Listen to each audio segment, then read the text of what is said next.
It's a mundane task that we do every day without even thinking about it.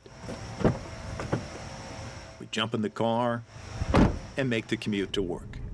Most days we can sleepwalk our way through it, but not on that Tuesday morning in September, when the drive to work became a drive into a war zone. Holy shit, the Pentagon! After the attacks in New York, a colleague of mine pointed a TV camera at the Capitol and started to roll. He was looking in the wrong direction and missed the impact.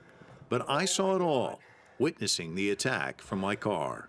I thought, this doesn't add up. It's really low. And I saw it. It just went, I mean, it was like a cruise missile with wings. Went right there and slammed right into the Pentagon. He witnessed an airplane crashing into the nerve center of the U.S. defense system. Mike Walter is in Washington this morning. I'm joined now by Mike Walter, who saw the plane crash into the Pentagon building. His name is Mike Walter of USA Today Live. I told my story over and over again. And as it nosedived right into the Pentagon. My thoughts about the day appeared in People magazine and in magazines in languages I couldn't even read. I thought the interview requests would end and the story would fade away like all stories do. But it didn't. Instead, the focus shifted. Conspiracy theories flourished about what happened at the Pentagon. In this article, for example, I'm accused of lying and working for the CIA. Thousands died on 9/11, but I can't help but think the truth was also a casualty. All I could think was, oh my God, this plane's going to crash. The 20th anniversary has meant more interviews, so I've talked with journalists from around the world about the day and the misinformation that followed. Arthur Carey spent a year and a half working on his documentary, Surviving 9/11. He felt a need to spend some time on the subject because of one of the people he profiles. He lost his brother in the attack and has bought into the theories. He has disappeared down rabbit holes. Which the internet allows for now, the sort of the online world.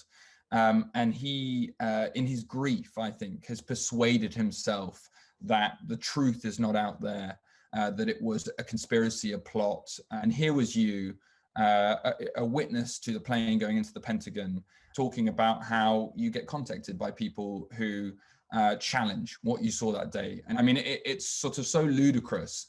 And it wasn't that I was using you as a riposte to Matt. I think I was just sort of showing two sides of the same coin in a sense. Phil Hirschkorn also interviewed me and many other journalists for his film, reporting 9/11 and why it still matters. He elected not to touch the subject. We didn't put it in the film because we didn't want to re-raise what was already false. So we just dealt with the fact that it was the plane, your recollection, David, because those were the facts. There's an old quote that facts are stubborn things, but there's a large segment of society today which simply ignores them.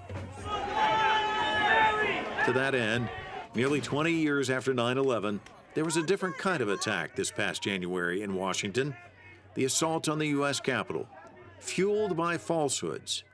Only it wasn't foreign terrorists carrying it out, it was Americans. I'm sort of, like a lot of people, terrified by where we find ourselves now in terms of how easy it is to spread misinformation.